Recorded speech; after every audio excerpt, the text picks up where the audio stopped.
जांच करें कि आखिर 7,500 करोड़ गया कहाँ। अनुमान था कि इतने लोग आएंगे, तो आपकी तैयारी क्या थी फिर? इन बाबाओं को पता क्यों नहीं चलता है कि टेंट में आग लगने वाली है? किस बात का बाबा? पर्ची निकाल देता ही धीरेन्द्र, क्यों नहीं पर्ची निकाला कि भगदड़ मचने वाली है? धीरेन्द्र शास्त्री इस अपराध में शामिल है, उस आदमी को कायदे से जेल में डाल देना चाहिए। भारतीय जनता पार्टी का जो महाकुंभ के नाम पर तमाशा रचा वो एक्सपोज हो गया, वो फेल हो गया। मन चंगा तो कटौती में गंगा। सरकार का भरोसा नहीं है, इन्होंने लोगों को बुलाकर मरवा दिया। आपके पिताजी जज थे, आपने जो है आप बेटा को जज बना दिया, बेटा अपने बेटा को जज बना दिया, अपने दामाद को जज बना दिया। ये कौन सा मेरिट है भाई? प्रोफेसर का इंटरव्यू हो रहा है, जितने आरएसएस के जुड़े हुए लोग हैं अभी दिल्ली यूनिवर्सिटी में भरे जा रहे हैं। ईवीएम का घोटाला नहीं होता, ईवीएम की बेईमानी नहीं होती है, तो हम दिल्ली में इस बार आज़ाद समाज पार्टी 4 से 6 सीट भी निकाल सकती। महल का जो है ना नौकर होने से अच्छा है कि झोपड़ी का राजा हुआ जाए। महाकुंभ में जिस तरीके का हादसा हुआ उसके बाद देश भर में हड़कंप मच गया। तमाम लोग कह रहे हैं कि जितनी लोगों की मौतें हुई उन तमाम आंकड़ों को छुपाया जा रहा है। सरकार ये दावा कर रही है कि 30 लोग ही मात्र मरे हैं, लेकिन जिस तरीके से लगातार खबरें आ रही हैं, पत्रकारों के लगातार खुलासे हो रहे हैं, वो सब रोंगटे खड़े करने वाले हैं। सोचिए, लाखों की संख्या लोगों की बढ़ती जा रही है, जिनको लगातार ठिकाने लगाया गया, तमाम पत्रकारों को डराया जा रहा है। ऐसे में हमारे साथ खास मेहमान हैं डॉक्टर ओम सुधा। उन्हीं से जानेंगे कि आखिर सरकार वाकई में आंकड़े छुपा रही है कि जनता झूठ बोल रही है। सर, हमारे चैनल में आपका स्वागत है।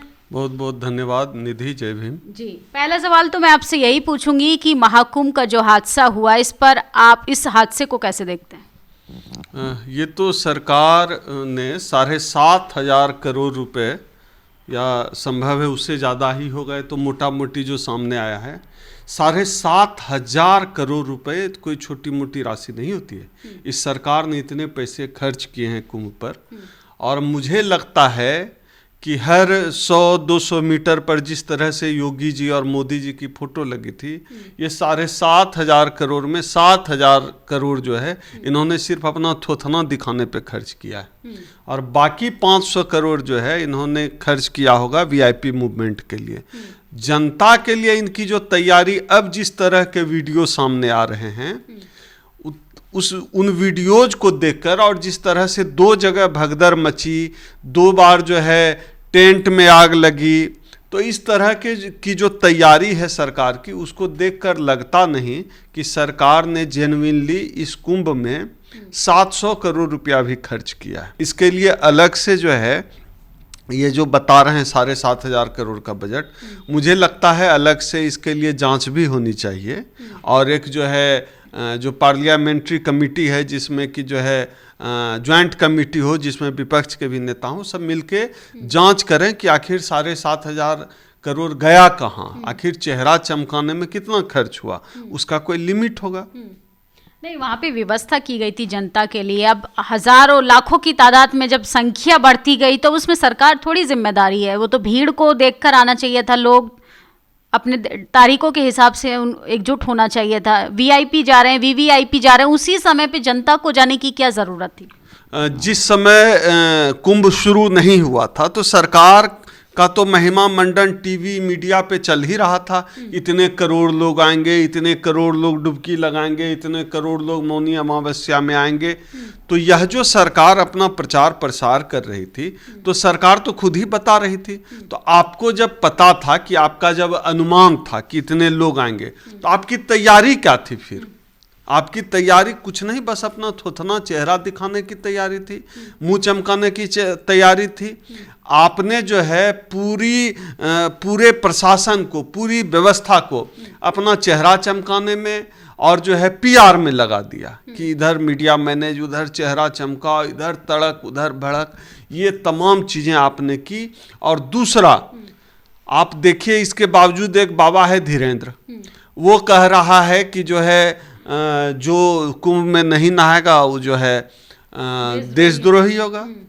तुम्हारे बाप का देश है। तुम जो सर्टिफिकेट बांट रहे धीरेन्द्र शास्त्री के बाप का देश है कि जो नहीं नहाएगा। छोटे मोटे बाबा नहीं है, वो पर्ची निकालते हैं, व्यक्ति क्या सोच रहा है वो उनको पहले से पता चल जाता है। उसको लेके उन्होंने कहा कि ये तो अच्छी बात है ना कि धर्म के रक्षक बोल रहे हैं कि सबको स्नान करने की जरूरत है। इतना उसके पर्ची में पावर है, इतना सिर्फ धीरेन्द्र शास्त्री नहीं, वो तमाम बाबा जो अपना मुंह चमकाता है टीवी पे, अगर उनमें इतनी ही ताकत है तो उसको पता क्यों नहीं चला कि भगदड़ मचने वाली है?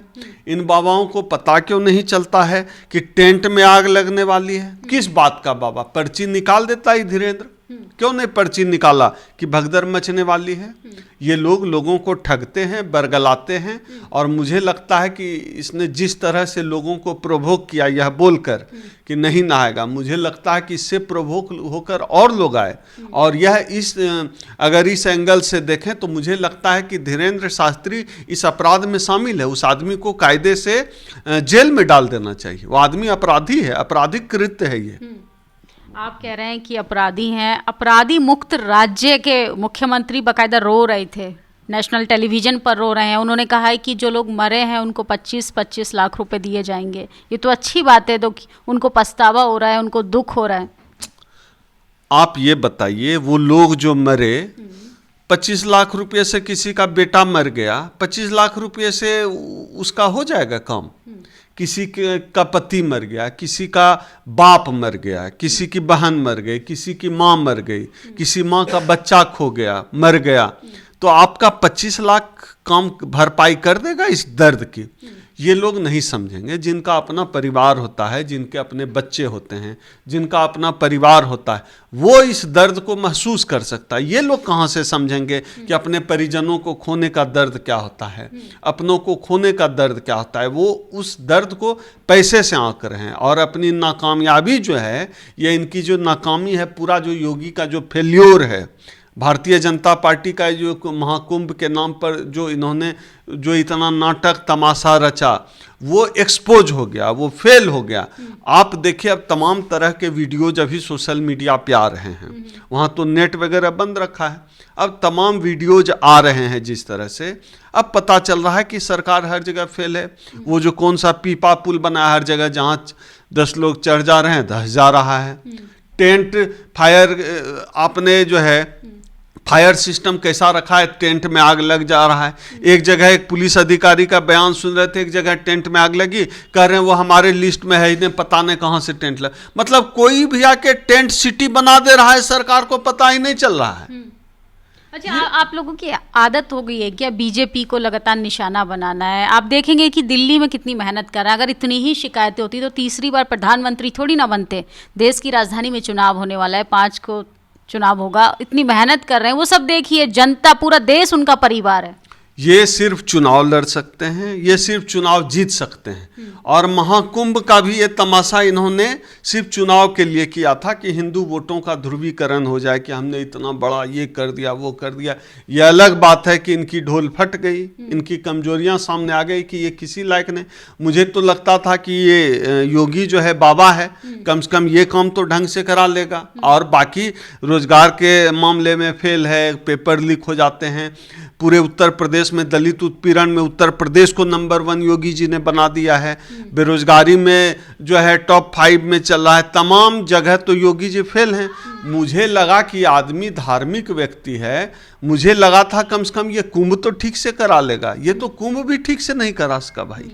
अभी उन्होंने ऐलान किया है कि प्रशासन ने दावा किया है कि 2 तारीख को जो स्नान होने वाला है उसको लेकर कड़े इंतजाम करवाए जा रहे हैं। भैया जितनी जल्दी हो ये तमाशा बंद करें। लोग अपने, जिनको अब खास तौर पे मैं तो SC ST OBC समाज के लोगों से अपील करता हूं, भैया घर में गर्म पानी करके नहाओ, गीजर है गीजर के पानी में नहाओ, अपने घर के अगल बगल में नदी में नहा लो। गंगा में नहाना है तो जो है आना मार्च में आके नहा लेना, अप्रैल में नहा लेना। और एक कहावत बहुत पॉपुलर है, मन चंगा तो कटौती में गंगा। मन को चंगा रखो भैया, और इस चक्कर में मत पड़ो। इस सरकार का भरोसा नहीं है, इन्होंने लोगों को बुलाकर मरवा दिया है, इनकी कोई तैयारी नहीं है।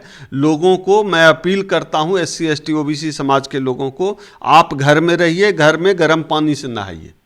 अच्छा, आपसे एक सवाल पूछा जाए कि जब विरोध करने की बात आती है तो आप एक विशेष समुदाय पे, विशेष धर्म की नीतियों पर बात करते हैं, बाकी लोगों को आप समानता की नज़र से देखते हैं, जबकि कमियां तो सब धर्मों में है। बिल्कुल होगी, क्यों नहीं होगी, सब में कमी होगी। लेकिन मेरा जो शोषण उत्पीड़न है, मैं एक दलित परिवार में पैदा हुआ जो कि मेरे वश में नहीं था, तो मेरा शोषण उत्पीड़न जिस धर्म में हुआ, मैं उस धर्म से सवाल पूछूंगा ना। मेरा आप 100 रुपया देंगे, हम आपको मांगने जाएंगे शंभू जी से, आप ही से मांगेंगे ना। तो हमारा शोषण कर रहा हमारा जो हिसाब है, हमारा जिस बाबा साहब डॉक्टर अंबेडकर पूरी किताब लिख कर गए हैं, पूरा ग्रंथावली है कि हिंदू धर्म ने हमारा शोषण किया है, हिंदू धर्म की जो वर्ण व्यवस्था है उसने हमारा शोषण किया है। तो हम सवाल किससे पूछने जाएंगे? जिसने हमारा शोषण किया है उसी से सवाल पूछेंगे ना, कोई मौलवी मौलाना से पूछने जाएंगे क्या? लेकिन अब कहाँ शोषण हो रहा है? आरक्षण आपको दे दिया गया, राजनीतिक भागीदारी आपको दे दी, आपके एसपी डीएम है, आपका राष्ट्रपति है, आपका सबको, आप ही दावा करते हैं कि आप ही का ओबीसी प्रधानमंत्री भी है, तो अब कहाँ डिस्क्रिमिनेशन हो रहा है आपके साथ? कहाँ आरक्षण है? तमाम सरकारी कंपनियों को, अर्ध सरकारी कंपनियों का इन्होंने जो है निजीकरण कर दिया है। जब से इनकी सरकार आई है तो नौकरियां कहाँ बची? जब सरकारी जो है कंपनियां ही नहीं रहेंगी तो नौकरी कहाँ? नौकरी आरक्षण का अचार डालेंगे हम? तो तमाम जगह इन्होंने निजीकरण करके आरक्षण खत्म कर दिया। आज भी जो है, आप देखिए जेएनयू जैसे विश्वविद्यालय में एक भी ओबीसी प्रोफेसर नहीं है। अब देख लीजिए, सुप्रीम कोर्ट में एक भी ओबीसी जज नहीं है, एक भी शेड्यूल कास्ट, जितने भी सेंट्रल यूनिवर्सिटी है, एक भी शेड्यूल कास्ट शेड्यूल ट्राइब जो है वाइस चांसलर नहीं है। और आप कहते हैं कि सब कुछ मिल गया। मेरिट की भी तो कमी हो सकती है। हमें, आपने कहा प्रधानमंत्री राष्ट्रपति हमारी जात का है, हम लोग कहते हैं हमेशा हमें हमारी जात का नेता चाहिए ही नहीं, हमारी जाति का बात करने वाला नेता चाहिए। मेरिट किसको कहते हैं? आपके पिताजी जज थे, आपने जो है आप बेटा को जज बना दिया, बेटा अपने बेटा को जज बना दिया, अपने दामाद को जज बना दिया, ये कौन सा मेरिट है भाई? विश्वविद्यालय में प्रोफेसर का इंटरव्यू हो रहा है, जितने आरएसएस के जुड़े हुए लोग हैं अभी दिल्ली यूनिवर्सिटी में भरे जा रहे हैं, ये कौन सा मेरिट है? अभी लेटरल एंट्री से जितने भी जो है आईएएस बनाए गए पिछले दिनों, वो सब के सब आरएसएस से जुड़े हुए, और लगभग जो है 98-9% सारे के सारे ब्राह्मण एक जाति के। वो कौन सा मेरिट काम कर रहा था? मेरिट अवसर का नाम है, अपॉर्चुनिटी ही मेरिट है। अगर अपॉर्चुनिटी हो फिर मेरिट का क्या करना है? अपॉर्चुनिटी ही नहीं है हमारे पास। जहाँ अपॉर्चुनिटी मिलनी चाहिए वहाँ तो ये हमारी हकमारी कर रहे हैं, वहाँ तो ये हमें घुसने ही नहीं दे रहे हैं, फिर मेरिट का हम अचार डालेंगे।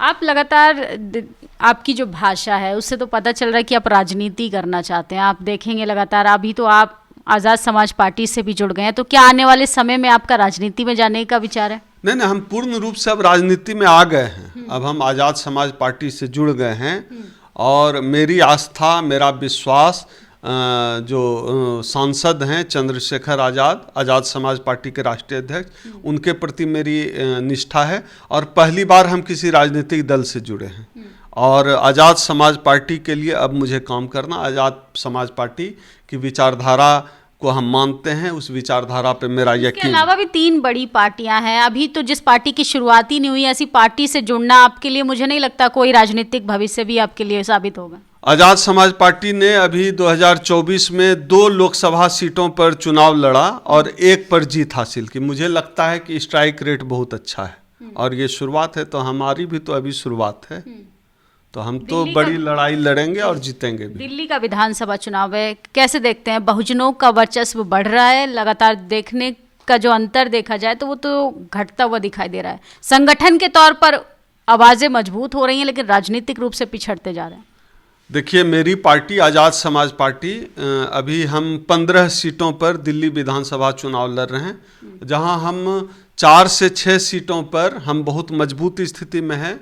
और अगर जो है ईवीएम का घोटाला नहीं होता, ईवीएम की बेईमानी नहीं होती है, तो हम दिल्ली में इस बार आज़ाद समाज पार्टी 4 से 6 सीट भी निकाल सकती है, निकालेगी। क्या कहेंगे? 5 फरवरी को चुनाव है, देश का युवा, देश की महिलाएं, तमाम ST SC OBC के लोग आपको देख रहे हैं। एक तो जो ये कुंभ जैसे, उसमें मत पड़िए, सरकारी व्यवस्था, आपकी आस्था का सम्मान है।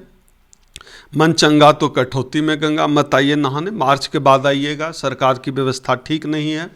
और दूसरा, दिल्ली की जनता से अपील है कि महल का जो है ना नौकर होने से अच्छा है कि झोपड़ी का राजा हुआ जाए। तो आज़ाद समाज पार्टी अपनी पार्टी है। मुझे लगता है कि आज़ाद समाज पार्टी एक वैचारिक पार्टी भी है जो बाबा साहब और मान्यवर कांसीराम की विचारधारा से जुड़ी हुई है।